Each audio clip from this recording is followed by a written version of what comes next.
Laquelle des étoiles brillera plus au grand stade de Marrakech demain soir? La jaune ou la rouge? Vous serez situé donc demain, mais en attendant, est-ce que le Burkina va mettre fin à l'invincibilité de l'Algérie? C'est le souhait de tout un peuple. Pour parler de ce match, nous avons choisi des hommes qu'il faut, des hommes privilégiés qui ont eu donc le privilège et l'honneur d'assister à ces rencontres. Le premier n'est autre que Diakité Daouda, vous le connaissez. Il a mené donc ses talents aussi bien dans le Faso-Foot en Égypte, en RD Congo. En Côte d'Ivoire, il prépare actuellement un diplôme d'entraîneur. Pour le moment, ce sont les entraîneurs du RCK qui profitent de son expérience. Vous l'avez reconnu et c'est avec un grand plaisir que nous accueillons Daouda Diakité sur ce plateau. Bienvenue. Merci, prenez place. Le deuxième est un pur produit de la maison RTB. Je suis sûre que ses commentaires et ses retransmissions manquent aux auditeurs de RTB Radio. Mais qu'à cela ne tienne, il est là ce soir pour l'analyse de l'avant-match Burkina-Algérie. C'est avec plaisir que j'accueille Ibrahim Diallo. Bonsoir. Nous serons également allés depuis Marrakech avec notre envoyé spécial Mamadou Wina. Notez également que nous ferons un tour du côté de Zignaré où les représentants burkinabés à la campagne africaine, l'Air Sonabel et la Svayéniga, sont actuellement ouverts. Merci donc de nous rejoindre pour IF. C'est parti et cette émission est essentiellement consacrée au match des éliminatoires de la Coupe du Monde Qatar 2022 Burkina-Algérie.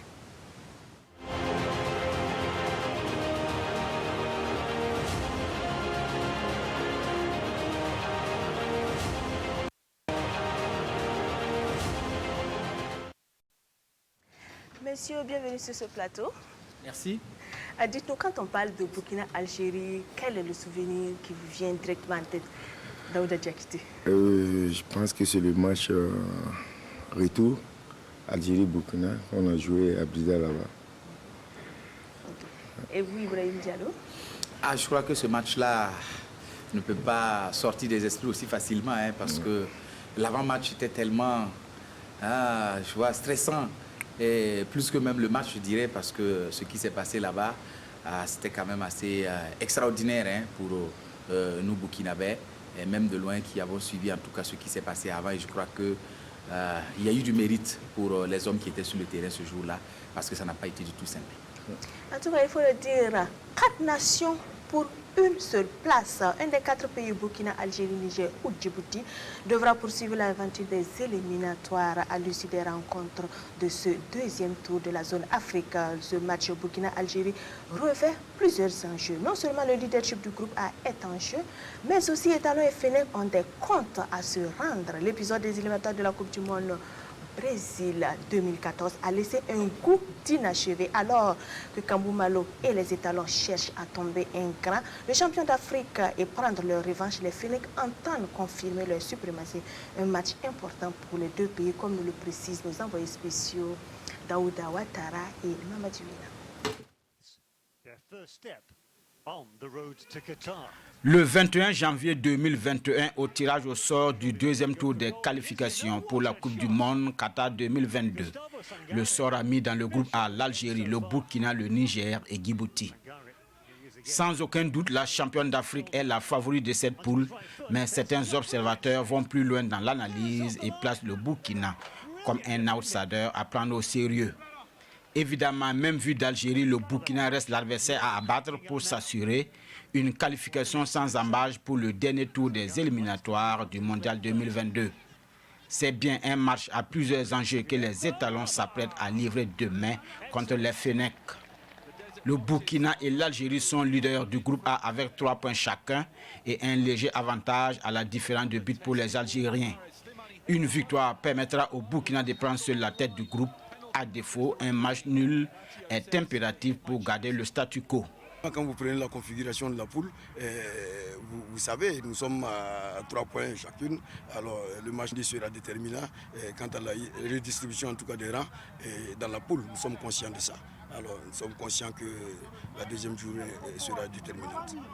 Autre élément d'enjeu, l'Algérie est 3e africain et le Burkina 11e à l'issue du classement FIFA du 12 août dernier. Depuis la prise de fonction du sélectionneur Kamou Malo et la phase de reconstruction de l'équipe, les étalons ont allié 4 victoires et 3 nuls en match officiel. Mais pour le moment, pas de victoire contre une équipe du top 10 africain. 2 défaites contre le Maroc et la Côte d'Ivoire en juin dernier. Et voilà, ça reste le football. Rien n'est impossible, donc je pense qu'on peut le faire. Et on va se battre et on va se donner à fond pour relever ce défi. Enfin, l'heure de la revanche. Depuis le 19 novembre 2013 à Blida, les 2 équipes ne se sont plus rencontrées. Ce match à Blida où l'Algérie, dans une ambiance surchauffée, s'était imposée sur le score d'1-0, répondant ainsi aux 3-2 du match aller à Ouagadougou. Une défaite au goût amer qui a mis fin au rêve des vice-champions d'Afrique d'alors de prendre part à la Coupe du monde brésilienne. Depuis lors, beaucoup d'eau a coulé sous le pont et ces retrouvailles arrivent dans une période d'incertitude de l'équipe des étalons. En l'absence de Charles Kaboré, Alain Traoré et Bertrand Traoré, Steve Yago reste le seul étalon de l'expédition de Blida. Là, c'est notre époque. C'est vrai que la dernière fois qu'on les a joués, c'était aussi important, c'était pour aller en Coupe du Monde. Mais bon, là, c'est notre génération. On est encore dans les phases de poule. Je pense que tout est encore jouable. Je pense que voilà, un bon résultat sera de faire un bon match et prendre les 3 points. Après, la revanche, on en parlera une prochaine fois peut-être. Côté algérien, Riyad Mahrez, Soufiane Fegouli, Slam Slimani, Aïcha Mandi et Raïs Mboli sont toujours présents dans le groupe de Gamel Belmadi. À l'opposé du Burkina, l'Algérie a une sélection expérimentée avec une armada offensive très redoutée. Joue contre une grosse équipe, ça au moins c'est évident. Alors donc par rapport à ça, vous allez vous préparer avec vos armes que vous avez et pour en tout cas essayer aussi de mettre fin à cette invincibilité. C'est le football. Alors nous savons que personne ne parie sur nous. Alors ça nous permet en tout cas d'aborder ce match avec beaucoup de contraction. En cas de victoire sur l'Algérie, le Burkina mettra fin à une série de 28 matchs sans défaite des champions d'Afrique. Nous allons aller du côté de Marrakech pour entendre Mamadou Diouina. Mamadou Diouina, bonsoir. Bonsoir Christelle et bonsoir à tes invités, Daouda et puis Ivan Gallon. Dites-nous, Mamadou Diouina, comment se sent-on à 24 heures du match le plus attendu des premières journées du groupe A? Il faut dire que c'est un peu l'expectative ici, étant donné que l'entraînement du jour, on n'a pas eu accès, selon les contraintes Covid de la FIFA, nous, la presse, on n'avait pas accès à l'entraînement du jour, même les 15 minutes d'entraînement, on ne l'a pas eu. Donc, mais ce qui est sûr, on a pu voir l'équipe hier et avant-hier, et c'est une équipe qui est dans une ambiance bon enfant. On sent que l'équipe est un peu plus décontractée depuis la victoire sur le Niger, et je crois que jouer contre l'Algérie, qui est une grande nation de football, et même s'il y a cette revanche en l'air, et c'est une motivation de plus pour les talents. Dites-nous quels sont les derniers développements. Y a-t-il des blessés ou bien au niveau de l'écurie, tout est OK pour demain? Au niveau de l'écurie, à part quelques joueurs qui sont pris en charge comme Smaïla Ouattara depuis son arrivée, et un peu Gustavo Sangaré hier et avant-hier, on voit que le reste du groupe, on n'a pas senti un joueur pris en charge particulièrement pour des bobos. Donc je crois qu'à ce niveau, il n'y a pas de crainte. Mamadou Diouina, vous l'aviez dit, la motivation se sent du côté des Burkinabés. Que prévoit le technicien donc Kamou Malo et ses hommes pour contrer l'appétit des Fennecs et stopper leur série d'invincibilité? En tout cas, le mot d'ordre, c'est de se battre, la combativité, surtout la combativité, pour pouvoir prendre à défaut cette force, cette armada offensive de l'Algérie. C'est connu, hein, l'Algérie actuellement a une force offensive redoutable.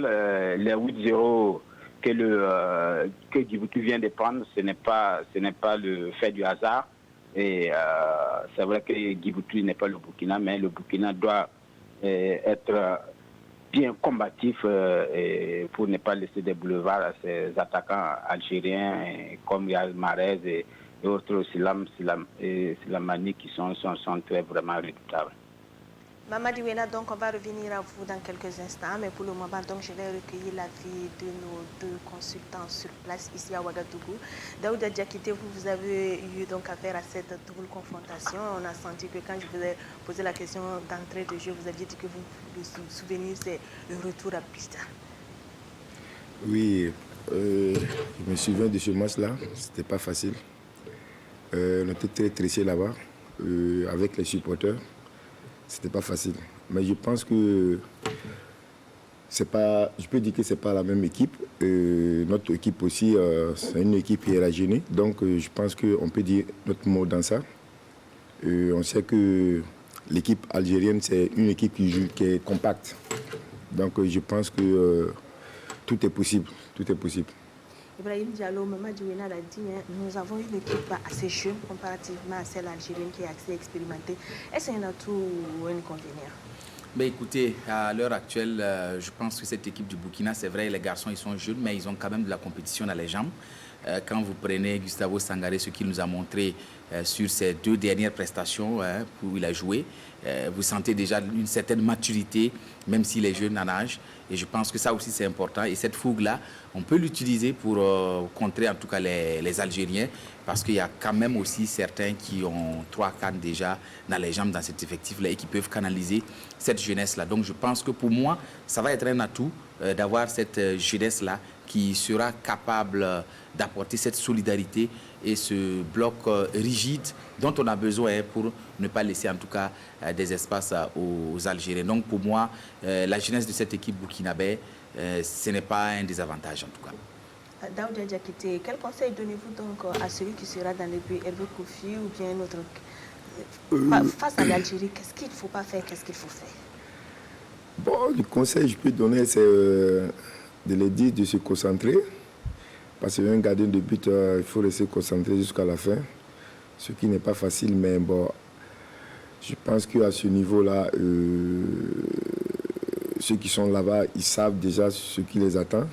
Ce que je peux les dire, ils n'ont qu'à rester concentrés et puis oublier le match passé. Et puis bon, je pense que ça va aller. Dites-nous, est-ce que vous trouvez que l'absence de certains cadors peut jouer en notre défaveur? Je peux dire non, parce qu'ils ont déjà joué, ils ont prouvé. Et je pense que c'est à eux de prouver encore, sans les anciens. Mais toujours, je dis, c'est vrai, il faut rajeunir l'équipe, mais il ne faut jamais laisser les anciens tous partir, laisser les jeunes sans support derrière. Donc, je pense que si, je veux dire, les capitaines et puis d'autres anciens qui, s'ils étaient à côté, ça allait aussi les motiver. Mais bon, il y a toujours des anciens aussi là-bas qui sont là. Je pense que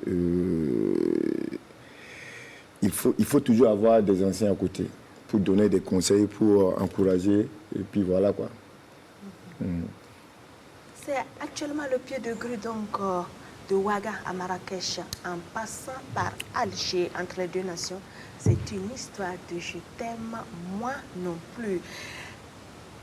Depuis donc les éliminatoires de la Coupe du Monde Brésil 2014, ce mardi, Étalon et Fenech seront à leur 21e face à face, toute compétition confondue. Un gap que le Burkina entend réduire quand on regarde les stats qui sont légèrement donc à l'avantage de l'Algérie. Arrêt sur l'image sur l'historique des rencontres avec toujours nos envoyés spéciaux. Le premier match entre Fenech et Étalon date de février 1967. Les deux équipes par la suite se sont rencontrées 20 fois pour 9 victoires de l'Algérie contre 6 pour le Burkina et 5 matchs nuls. Sur l'ensemble de ces matchs, l'Algérie a marqué 20 buts, soit une moyenne d'1 but par match, et encaissé 11. Les oppositions Burkina-Algérie peuvent être scindées en deux périodes. La première période, qui va de 1967 à 1998, est composée uniquement de matchs officiels, éliminatoires et phase finale de CAN. Période à l'avantage de l'Algérie dominatrice avec 4 victoires, un match nul et une défaite, celle de la CAN 98 sur le score de 2-1. La seconde partie de l'historique des confrontations entre Fenech et Étalon va de 2000 à 2013. 14 matchs, toutes compétitions confondues entre les deux équipes. Les matchs amicaux sont réguliers 10 sur les 14 rencontres. Durant la période, la tendance est à l'équilibre des forces. Chacune des deux sélections totalise 5 victoires pour autant de défaites et 4 matchs nuls. Le match de mardi prochain sera le 15e du 21e siècle. Qui prendra l'avantage? Bien malin qui saura le dire. Probablement le Burkina qui n'a perdu qu'une seule fois à domicile. C'était lors du tout premier match entre les deux nations. Cette fois-ci, le domicile a une couleur marocaine. Daouda Diakité, pour vous, quel est le piège à éviter de cette confrontation? Il faudra qu'on évite d'aller directement dire que voilà, on a gagné le match contre Niger, que voilà, il y a la confiance. Et puis monter, dire que voilà, se jeter sur l'adversaire, dire non, on a les moyens et puis bon, on a le même niveau pour les attaquer. Donc je pense qu'on ne doit pas faire cela. Ouais. Ibrahim Diallo, à quoi ou à qui le Burkina doit faire plus attention pour cette rencontre-là? Ben écoutez, c'est un collectif, l'Algérie. On l'a dit au début ici. C'est une équipe qui a un vécu. Ils jouent ensemble depuis un certain temps.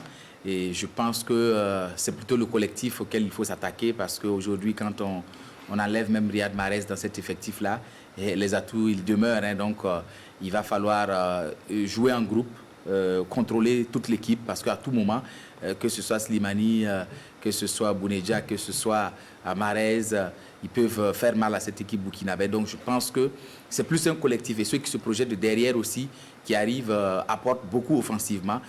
Donc pour moi, pour peut-être rejoindre la question de Diakité, pour moi le piège ce serait de tomber dans la nervosité, une agressivité inutile et d'aller chercher à coûte que coûte taper sur les Algériens et ne pas avoir le ballon. Ça, ce serait en tout cas un gros piège pour nous parce que vous savez, les Algériens, ils sont très provocateurs, ils sont très techniques et si on rentre dans cette agressivité-là, ça peut être nuisible pour l'équipe burkinabé. Pour moi, c'est savoir garder en tout cas son calme dans ce match-là et puis le prendre voilà, très calmement. C'est vrai, comme l'a dit Diakité, il faut oublier cette victoire-là hein, parce que là, c'était peut-être une revue de troupes, moi je vais dire comme ça, face au Niger. Et là, maintenant, on est devant le plan de résistance. Il faut l'aborder avec beaucoup plus de conviction, beaucoup moins d'appréhension. Et puis, je pense que le reste se fera sur le terrain. Je sais que les garçons, malgré la jeunesse et avec tout l'encadrement qu'ils ont, parce qu'il ne faut pas oublier que Jonathan Petrapa est là-bas, Madi Panantigri est là-bas, Aristide Bansé est là-bas, ils ont vécu toute cette aventure-là avec les Algériens. Je crois que c'est quand même un noyau important qui est autour de cette équipe-là et qui peut, en tout cas par les conseils et tout ce qu'il faut, apporter pour qu'on puisse être à l'aise pour prendre cette rencontre-là. Maman Diouena, vous êtes toujours là? Maman Diouena? Maman Diouena n'est pas là, donc on va continuer. On voulait savoir si les Algériens sont bien arrivés, quelle est l'ambiance, est-ce qu'ils se sont rencontrés avec les Burkinabés, mais on y reviendra. Recevoir en étant à l'extérieur, c'est l'exercice à quoi le Burkina donc s'adonne pour cette deuxième sortie des matchs du deuxième tour éliminatoire de la Coupe du Monde Qatar 2022 de manière pratique, comment les petits plats sont mis dans les grands pour que les étalons se sentent comme à domicile, comme au stade du 4 août. Réponse avec nos envoyés spéciaux sur place. Ce n'est un secret pour personne. Les matchs à domicile des éliminatoires de la Coupe du Monde Qatar 2022 des étalons se jouent à l'extérieur du fait de l'état hors norme du stade du 4 août. C'est ainsi que les étalons ont élu domicile à Marrakech au Maroc pour la réception des Fennecs d'Algérie. Côté organisationnel, tout se fait comme si le match se jouait à Ouagadougou. Bon, en termes d'organisation pratique, nous assumons les responsabilités comme si le match se déroulait au Burkina et comme je l'ai dit dans le cadre de la convention. C'est-à-dire que c'est nous qui devons mettre à disposition de la FIFA le stade qui va accueillir le match et c'est nous qui devons prendre en charge les conditions d'organisation matérielle et pratique du match. À ce niveau, le commissaire au match est arrivé aujourd'hui, les arbitres et puis les inspecteurs sont arrivés aujourd'hui. Nous attendons de tenir la réunion technique de la rencontre demain avec les deux parties, c'est-à-dire le Burkina et l'Algérie, pour discuter des conditions pratiques d'organisation de la rencontre. Administrativement, le Burkina se dit prêt et n'attend que le match, même si il doit faire valoir ses responsabilités. Sur le plan administratif, le Burkina a déjà pris en charge la location du stade et les frais liés aux charges du fonctionnement du match, à savoir la couverture sanitaire, l'éclairage, les ramasseurs de balles, tout incombe à la partie burkinabé, et nous avons entièrement rempli notre part de responsabilité à ce niveau. Donc tout est fin prêt sur le plan administratif pour que le match puisse se tenir le mardi. Nous avons donné seulement mandat à la partie marocaine, voilà, pour nous donner, mais en termes de responsabilité, c'est nous qui répondons au cas où il y a en tout cas un draft. Donc ce qui fait que nous prenons part entière l'organisation, nous suivons de telle sorte qu'il n'y ait vraiment pas de dérapage. Pour le choix du pays hôte, il n'y a pas meilleure destination que le Maroc, à en croire Abdrahmane Sidiki Traoré. Il faut préciser que dans le cadre de la convention, nous avons été très bien traités parce que nous avons bénéficié des tarifs préférentiels qui sont appliqués à la Fédération marocaine de football. Et ce sont ces tarifs-là qu'on nous a appliqués en termes de location du stade, en termes de frais de couverture sanitaire, en termes de frais d'éclairage, de sonorisation. Et les questions de médias sont gérées directement par la FIFA. Et ils nous ont demandé le responsable burkinabé chargé de la question pour travailler en tandem afin que le match puisse se dérouler dans les meilleures conditions. Burkina Faso-Algérie sera officié par un trio arbitral cosmopolite. L'arbitre central est le Botswanais Anzoua Bondo. Tourou Foswan du Lesotho est le premier assistant. Le Namibien Mathieu Kaganga est le deuxième assistant. Le quatrième assistant est Molis du Lesotho. Le commissaire au match lui vient du Togo et se nomme Baba Touré. Mamadi Wena, vous êtes en ligne? Oui, toujours en ligne, Christelle. Dites-nous comment donc se prépare cette rencontre de manière pratique. On vient de voir qu'on va recevoir et tout est fin prêt selon les dires donc, du reportage de vous qui êtes donc nos envoyés spéciaux du côté de Marrakech. Est-ce que les Algériens sont venus? Est-ce qu'ils ont constaté l'état de la pelouse?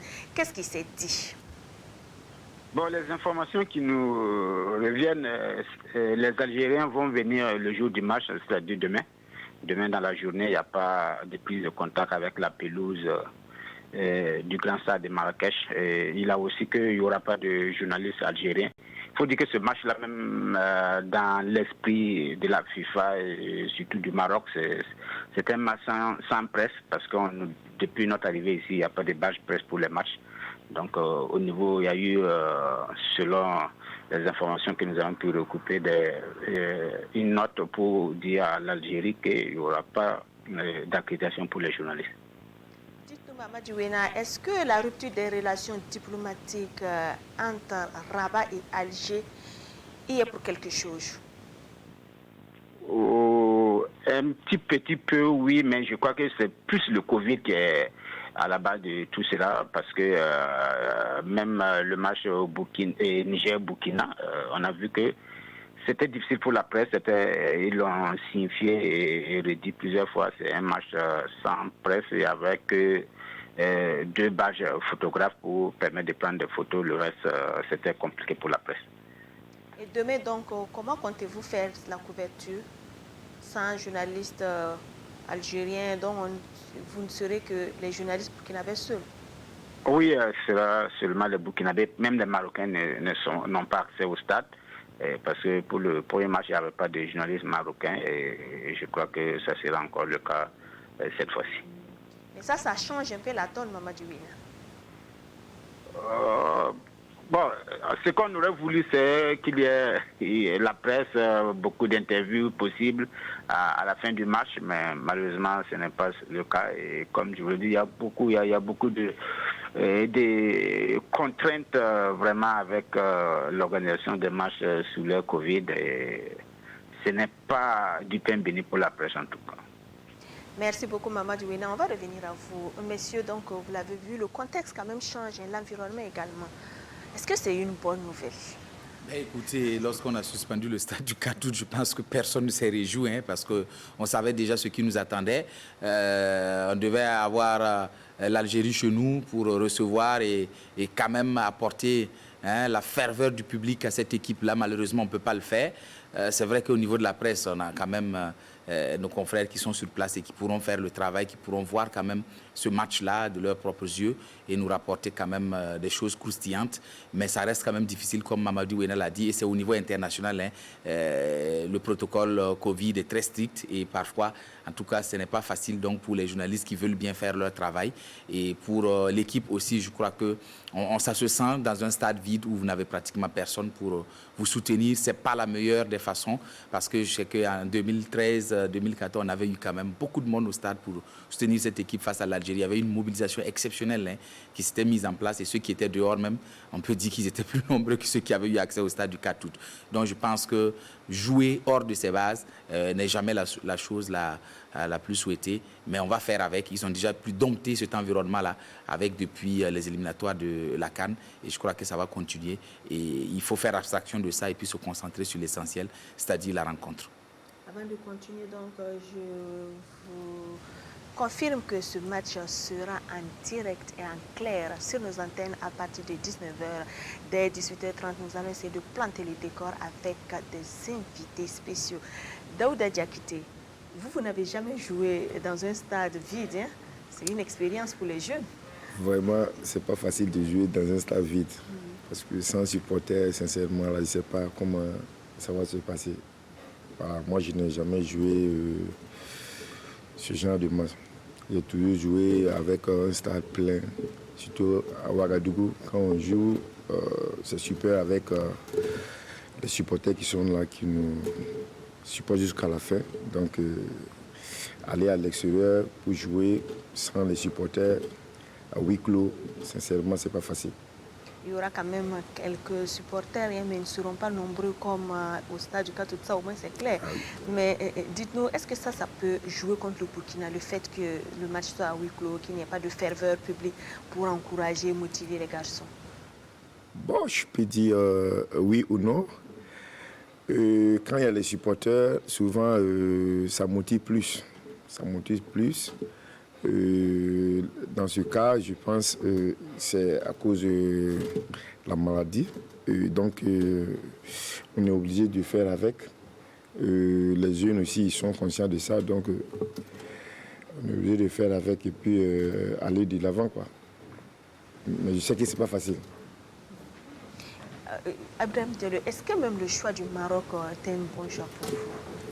C'était un bon choix parce que quand vous regardez la Côte d'Ivoire avec ce qu'on a vu ce soir, vous avez vu l'état de la pelouse, c'était pas fameux et je ne sais pas comment ils allaient se débrouiller pour accueillir un match aujourd'hui, un match le lendemain et avec tout ce qu'il y a comme protocole sanitaire. Je crois que ça allait être très difficile aussi si on allait en Côte d'Ivoire où c'était le lieu le plus proche, où on a quand même une forte communauté burkinabé qui pouvait quand même nous apporter du soutien si on permettait, avec le quota qui est permis pour rentrer au stade.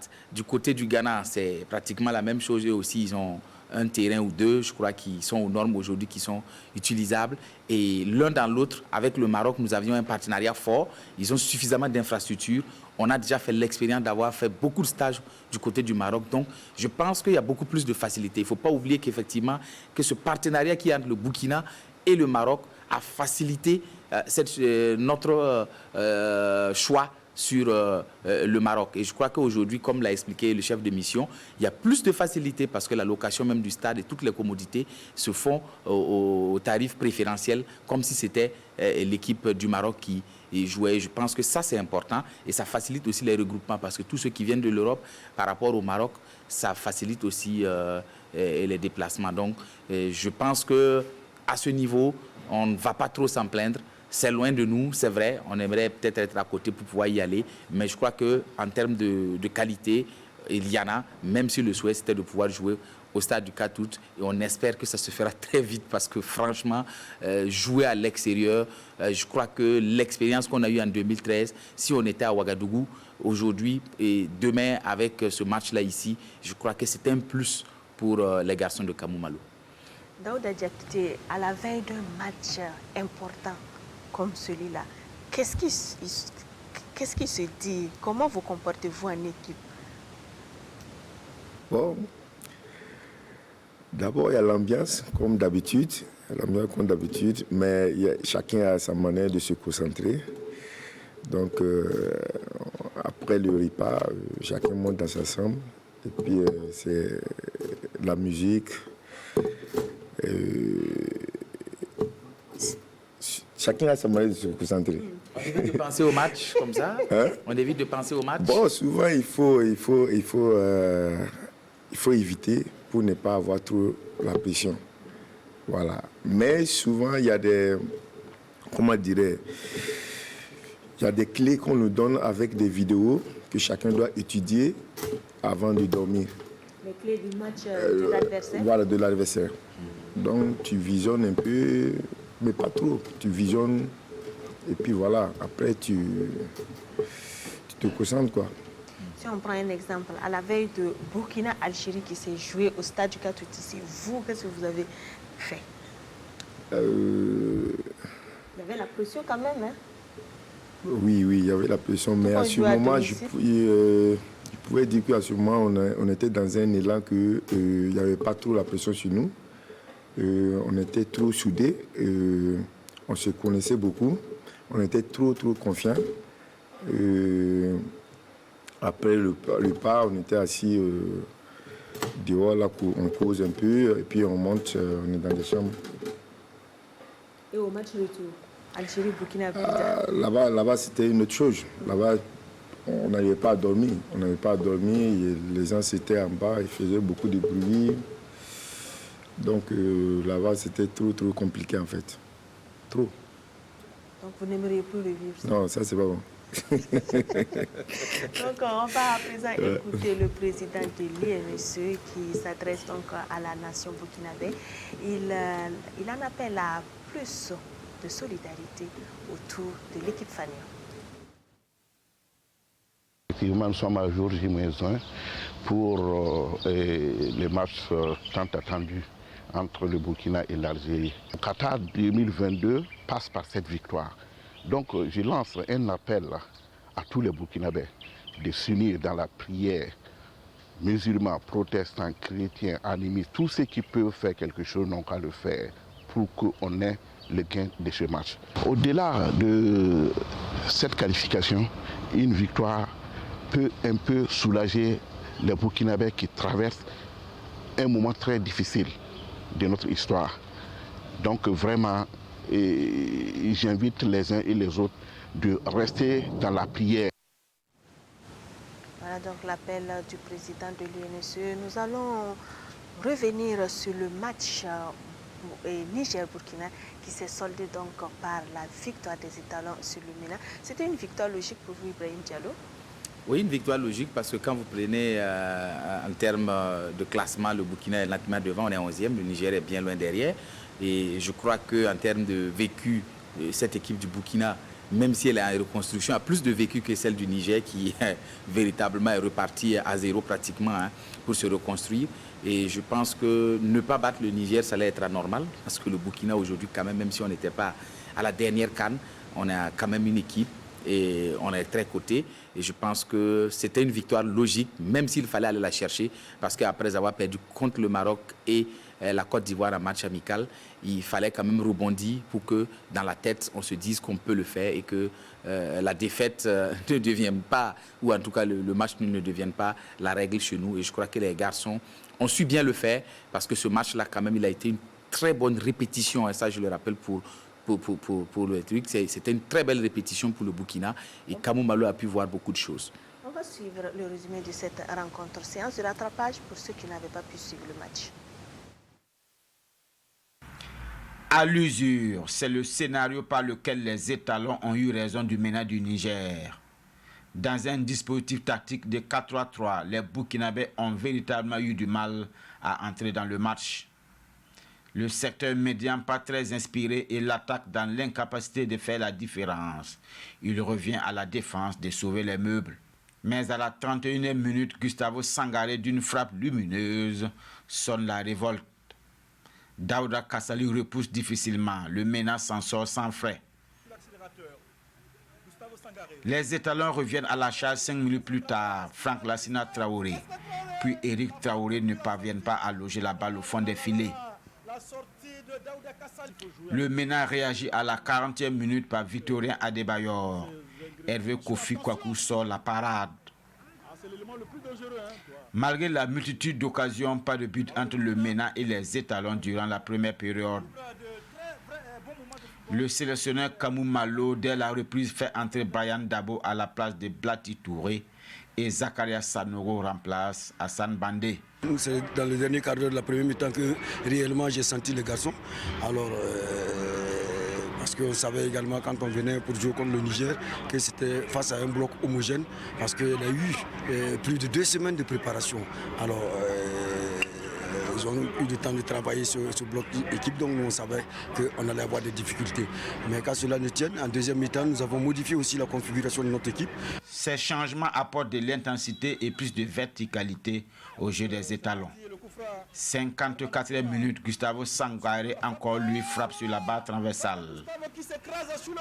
Les occasions fusent, mais toujours pas de but jusqu'à l'heure de jeu. À la 66e minute, le Burkina croit avoir trouvé la faille, mais le but de Franck Lassina Traoré est injustement refusé par l'arbitre central Samuel Ouikunda. Lassina Traoré ne désarme pas et à la 75e minute, il obtient un pénalty. Sans trembler, l'attaquant du Shakhtar Donetsk ouvre le score. Dans la foulée, il est remplacé par Mohamed Konaté. Sur sa première touche de balle, Konaté double le score pour les étalons et ouvre son compteur but en sélection. Le break est fait, les étalons se relâchent et il faut un Hervé Kofi des grands jours pour empêcher les Nigériens de réduire le score. C'est tout bénéf pour nous, pour une équipe qui est en reconstruction, il faut le souligner, avoir le courage de le dire. Même si nous venons dans ces éliminatoires avec beaucoup d'ambition. Mamadi Wena, vous êtes en ligne toujours? Oui, Christelle. Dites-nous donc, est-ce que pour ce match-là, les étalons vous ont convaincus? Par à coup, je dirais, parce que les 30 premières minutes de la première période n'ont pas été à la hauteur des attentes. Il faut aussi comprendre que l'équipe du MENA était mieux préparée, n'était peut-être pas expérimentée ou sur le plan individuel meilleure que l'équipe du Burkina, mais elle était mieux préparée et cela a causé beaucoup de soucis aux Burkinabés qui ont mis du temps, mais comme on l'a vu dans les images, il a fallu que Gustavo Sangaré sonne la révolte à partir de cette frappe qui a mis Daouda Kassali en difficulté. On a vu que les Burkinabés ont repris de la confiance et cela s'est enchaîné en seconde période avec la victoire de 2-0. Je crois qu'il n'y a rien à dire. En seconde période, quand même, la copie était des belles factures, même s'il y a quand même des réglages toujours à faire, parce qu'avec l'Algérie, ce sera autre chose. Mamadi Wena, le Burkina, selon vous, doit faire quoi ou bien doit corriger quoi avant d'affronter l'Algérie demain? Nous ne sommes pas dans le secret des dieux, mais déjà même sur le plan tactique, il faut le voir, parce que avec le Niger, on avait démarré avec un dispositif en 4-3-3, avec devant les fenêtres d'Algérie, ça va être compliqué parce que là, il faut une crise de l'espace. Il faut créer, il faut pas laisser de l'espace aux Algériens. Donc, moi, je penserais plutôt à un 4-4-2. Je ne suis pas le sélectionneur, ça reste mon avis. Ou à défaut, il a souvent aussi utilisé le 4-2-3-1. Mais je crois que un 4-4-2 avec deux attaquants, des pointes, cela peut gêner les Algériens parce que là, on va les empêcher d'avoir de l'espace, on va boucher les espaces pour Marès ou bien pour Sidam Slimani, qui sont des joueurs qui sont très rapides. La majorité des ailiers algériens, ils aiment les espaces. Donc je crois que si on ne leur permet pas d'avoir les espaces qu'ils veulent, je crois que ça peut déjà mettre en difficulté et en doute cette équipe. Il faut dire aussi qu'en 2013, pour le match à Blida, Paul Putelu, il avait procédé autrement. C'était un 4, du moins c'est un 4-3 qu'il avait, comment on appelle, un 4-5-1, du moins qu'un 4-5-1. Et ça va créer des difficultés aux Algériens, mais c'est un autre contexte, c'est d'autres joueurs. Mais je pense que Kamou Malo saura trouver le dispositif tactique qu'il faut pour pouvoir mettre en déroute cette équipe de Fenech. Nous allons vous retrouver tout à l'heure, Mamadi Wina. Daouda Diakité, vous avez suivi ce match-là. Qu'est-ce qui vous a donné le plus de satisfaction? Le match Niger-Burkina, moi ce que j'ai marqué avec les jeunes, c'est la manière qu'ils se sont révoltés, c'est-à-dire la manière qu'ils se lancent pour aller de l'avant. C'est ça que moi j'ai remarqué, qui m'a plu, parce que pour jouer avec les grands, il faut avoir cette manière. C'est-à-dire, si vous regardez comment les deux buts sont arrivés, ils sont allés très vite. Je veux dire, je peux dire que c'est des contre-attaques qu'ils ont fait pour aller marquer ces buts-là. Sinon, si vous voyez, par exemple, l'équipe nigérienne, ils étaient en place, ils étaient toujours en place. Donc, ça nous posait beaucoup de difficultés pour marquer.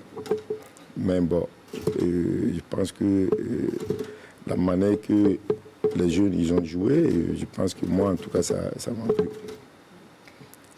Ibrahim Diallo, outre la nervosité dont vous faisiez cas pour les étalons, donc pour Burkina, Algérie, vous pensez à quoi encore sur le terrain pratique? Sur le terrain, il va falloir faire preuve de beaucoup de solidarité, comme on l'a vu un peu face au Niger à un moment donné quand on était dans le dur. Il faut être beaucoup plus solidaire dans les couloirs. Il faut que les ailiers, je pense, fassent beaucoup de travail avec les latéraux. Il faut qu'ils s'entraident beaucoup pour pouvoir en tout cas contrer la vitesse que les Algériens aiment mettre dans ces couloirs-là. Et au milieu de terrain, il va falloir beaucoup plus de rigueur tactique. Parce qu'avec le 4-3-3, on a vu que c'était éparpillé et le milieu de terrain, pendant 30 à 35 minutes, ne se retrouvait pas. Chacun courait un peu dans tous les sens. Et parce que aussi c'était un milieu inédit. Ils n'avaient jamais joué ensemble. Black Touré qui revenait. Et il y avait Guira qui, depuis quelques temps, ne jouait pas non plus, qui était là. Et puis Gustavo Sangaré, c'est vraiment un milieu de terrain inédit. Et demain, il va falloir quand même mettre des garçons qui ont plus de certitude, qui ont plus d'opacité, qui sont capables quand même d'être rigoureux tactiquement, parce que les petits espaces que les Nigériens ont eu et qui n'ont pas su exploiter face à nous, si les Algériens les ont, ils vont faire très mal. Et je pense que c'est ça, c'est là aussi que ça va se jouer. Donc c'est pour ça qu'on va dire que le match aussi sera très tactique. Donc Kamou Malo devra être très vigilant, parce que Belmadi, si vous l'avez remarqué, c'est un adepte de ce qu'on peut caricaturer pour dire de la blitzkrieg. Ça veut dire qu'il aime, dans les 25 premières minutes, vous asphyxier pour essayer de mettre un but et être plus à l'aise pour jouer. Donc, les 25 premières minutes seront très importantes pour le Burkina. Il va falloir ne pas se laisser asphyxier, il va falloir ne pas se laisser faire. Et pour cela, cette solidarité-là et cette rigidité et cette rigueur tactique-là seront importantes. En tout cas, pour le match Burkina-Algérie, on attend beaucoup de lui. Sa deuxième sortie officielle avec les étalons a laissé voir de bonnes perspectives. Monsieur, selon vous, c'est qui? Les perspectives? Oui. Quelqu'un qui a marqué quand même le match Niger-Burkina? Ah oui, moi j'ai Gustavo Sangaré, il a éclaboussé ce jour-là. C'est lui également, c'est lui. Il a été auteur d'une passe décisive et de 2 tirs cadrés. Les observateurs parient sur lui pour être le prochain métronome. Zoom sur les talons de Queville-Roy en Ligue 2 française. Pied gauche, dribble, crochet, frappe lourde, vision de jeu, technique au-dessus de la moyenne. Il a tout d'un crack. Gustavo Sangaré a la graine du successeur, même s'il ne voit pas les choses comme telles. Et pourtant, il reconnaît volontiers qu'Alain Traoré est son idole et a bercé sa tendre enfance. Alain Traoré, depuis tout petit, moi, c'est mon idole. Je peux te dire que peut-être c'est grâce à lui que j'ai aimé le foot parce que vraiment j'ai regardé beaucoup ses matchs, tout et tout. J'ai appris à côté de lui. Malheureusement, aujourd'hui, il n'est pas là. S'il était là, pour moi, ça va être encore plus bien. Formé à Salitas et passé par plusieurs clubs de bas niveau en France, Gustavo Sangaré est à 24 ans en train de monter très vite les marches. Accession en Ligue 2 avec Rouen Métropole et convocation avec les étalons. C'est la deuxième fois qu'il enfile la tunique des étalons, Maroc et Niger. Mais déjà, il y a de la satisfaction à tirer. Sans tomber dans un optimisme béat, parce que ce n'est que son deuxième match avec la sélection, ça ne suffit pas déjà pour commencer à s'enflammer. Mais je pense qu'il est sur la bonne voie. C'est à lui de continuer à se battre, simplement parce que rien n'est acquis. Voilà, donc qu'il continue de se battre pour, en tout cas, pour le bien qu'on dit de lui, pour incarner en tout cas l'espoir du football burkinabé. Il a bien conscience et à force de travail, Gustavo Sangaré pourrait apporter une cure de jouvence au secteur médian des étalons. Du travail, c'est du travail, comment faire l'entraînement. Après, produire la même chose sur le terrain. Du coup, nous, on est là, on est confiant dans la confiance du coach. Et je pense qu'avec mes coéquipiers, ça va bien se passer. Burkina, Algérie va être un test grandeur nature pour jauger la capacité de Gustavo Sangaré à exister dans un match à haute intensité. Dans le même sillage, nos envoyés spéciaux ont tendu leur micro au deuxième buteur, annoncé comme le successeur d'Aristide Bansé par son physique assez imposant. Mohamed Konaté peinait à convaincre du moins. Avant donc son but contre le MENA, écoutez le sociétaire d'Akma Grozny, un club croate. Ça va être un match assez difficile, vu que l'Algérie c'est une équipe, actuellement je pense que c'est la plus forte équipe africaine. Donc, nous sommes conscients de cela et nous travaillons très dur et je pense qu'on a nos mots à dire. Je pense que le football, tout est possible. On doit juste se concentrer sur nous-mêmes, sur notre football et essayer de faire un très bon résultat pour la suite. Comme je l'ai dit, toujours le travail paye. Voilà, c'est le travail et Konaté continue de travailler encore dur pour essayer de toujours apporter cette joie-là. Parce que pour un attaquant, c'est très important le but et pour l'équipe aussi. Voilà, donc je pense que le plus important, c'est de faire un bon résultat dans l'ensemble avec l'équipe, c'est tout. Je pense que, comme je l'ai dit, le football c'est collectif. Hein. Voilà, c'est collectif, donc on va essayer de faire un bon résultat, voilà, pour que le peuple burkinabé soit fier. Voilà. Est-ce que personnellement le changement de club, c'est un atout pour vous actuellement? Franchement, ça m'a fait beaucoup de bien parce que j'ai retrouvé un coach que je connaissais il y a longtemps. Et puis avec le support du grand Yaya Touré, qui vraiment ça m'apporte beaucoup de bien mentalement et physiquement aussi, ça me fait du bien. Mamadi Wena, êtes-vous en ligne? Mamadi Wena? Oui, Christelle. Oui, toujours en ligne. Dites-nous donc, avant de clore avec vous cet entretien, vous avez dit que vous n'avez pas pu suivre l'entraînement, le dernier entraînement de ce soir. Mais dites-nous, à quoi doit-on s'entendre de la part des étalons demain contre l'Algérie? Je crois que les étalons vont mouiller le maillot comme ils l'ont dit. Il y a les jeunes, Gustavo Sangaré, que ce soit Mohamed Konaté ou même Steve Yago, le capitaine, ils ont promis tous de se battre. Parce qu'il faut une solidarité, il faut une envie de mouiller le maillot. Il faut que les étalons se surpassent parce que ça sera un très grand match. Et je crois que l'Algérie n'est pas imbattable pour peu que les étalons se battent comme il faut. Il faut que les étalons soient solidaires parce que sur le papier, il est vrai, c'est une grosse machine, c'est une armada offensive redoutable, mais il y a toujours un frein à tout. Et je crois que le Burkina aussi a l'habitude de freiner certaines grandes nations. Et l'Algérie ne sera pas exempte si vraiment les étalons décident de se battre et de mouiller le maillot pour défendre les couleurs nationales. Merci beaucoup, Mamadi Wena. Je rappelle que vous êtes notre envoyé spécial avec Daouda Ouattara du côté de Marrakech. On va vous retrouver certainement demain donc, pour ce match qui, je le rappelle, sera en direct sur nos antennes radio et télé. En un mot, Ibrahim Diallo, que doit-on s'attendre pour le match de demain? On va s'attendre à un match plaisant où les Algériens vont mettre beaucoup de rythme, où les Burkinabés vont subir dans un premier temps, je pense, et pouvoir réagir, placer par à coup en tout cas leurs actions. Et je crois que c'est sur ça qu'il va falloir miser parce qu'il y a quand même de l'espace dans le dos des Algériens parce qu'ils se projettent beaucoup. Et je pense que c'est peut-être la clé du match. Daouda Diakité. Je pense que ça va être un match 50-50. Je pense qu'on a notre mot à dire. Et moi, je fais confiance à notre équipe et je sais que les jeunes là, ils sont capables de faire tout.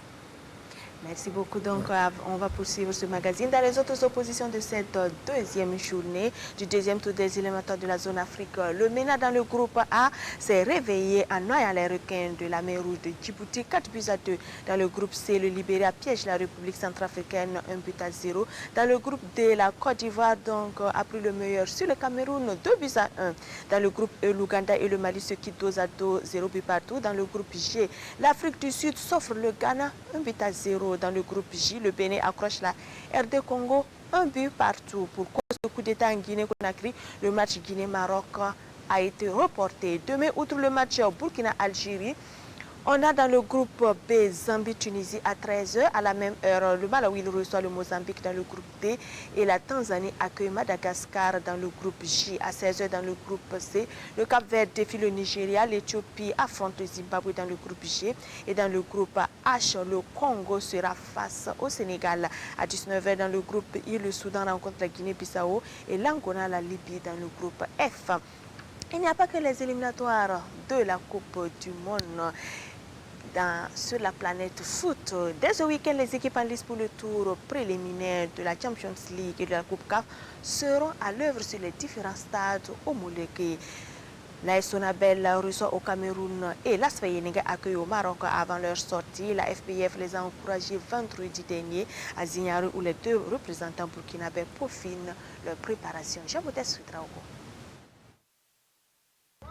Une délégation de la Fédération burkinabé de football rend visite à l'AS Sonabel et à l'AS Yenenga. Conduite par le troisième vice-président chargé de la sécurité et des compétitions, la délégation dit être venue encourager l'AS Sonabel, engagée en Ligue africaine des champions, et l'AS Yenenga, qualifiée pour la Coupe de la Confédération. C'est juste encourager en tout cas le club qui doit nous représenter très bientôt, le motiver en tout cas à aborder en tout cas la compétition dans la sérénité. Retranchées dans la ville de Zignaré pour un stage de préparation, les deux équipes ont reçu chacune un chèque d'une valeur de 2 millions de francs CFA. Un geste fort apprécié par les dirigeants des deux équipes. 2 millions, ça fait beaucoup de bien parce que qui dit compétition africaine dit beaucoup d'argent. Et beaucoup d'argent également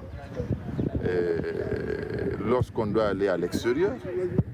Donc pour nous, c'est vraiment un bon montant. Ça ne va pas permettre de résoudre tous les problèmes, mais ça vient quand même enlever quelques épines. Pour nous, nous voyons ces déplacements sur un double signe.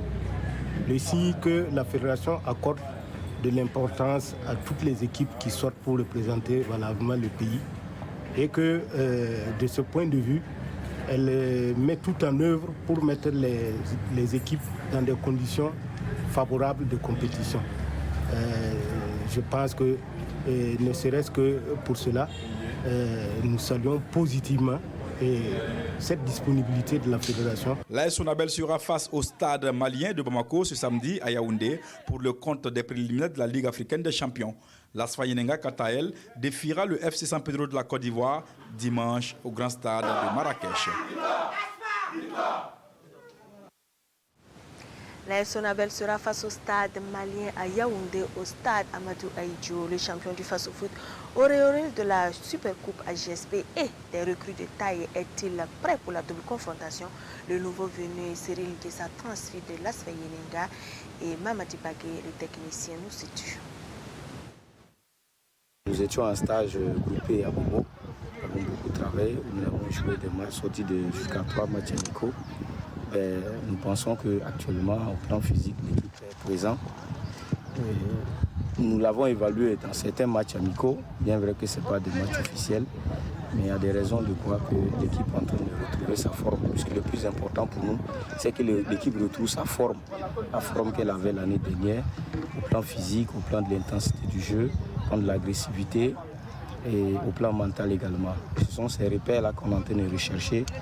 Et nous pensons que petit à petit, nous sommes en train de voir ça venir. On mesure déjà l'ampleur du boulot qui nous attend. C'est pourquoi on travaille dur. Si vous avez remarqué, on a fait un stage à Bobo et on n'a même pas eu un peu de temps de répit. Nous sommes venus à Zignaré encore parce qu'on sait ce qui nous attend. Ça ne serait pas facile, ça ne serait pas du gâteau. Nous allons jusqu'au Cameroun. On peut dire, bon, ça ne serait pas facile parce que nous sommes en terre étrangère, même si c'est nous qui recevons le match. Donc on s'attend à tout. C'est pourquoi on y travaille dur. L'Asfa Yeninga, elle retrouve la compétition africaine après 7 années d'absence avec l'arrivée de Rigo Gervais.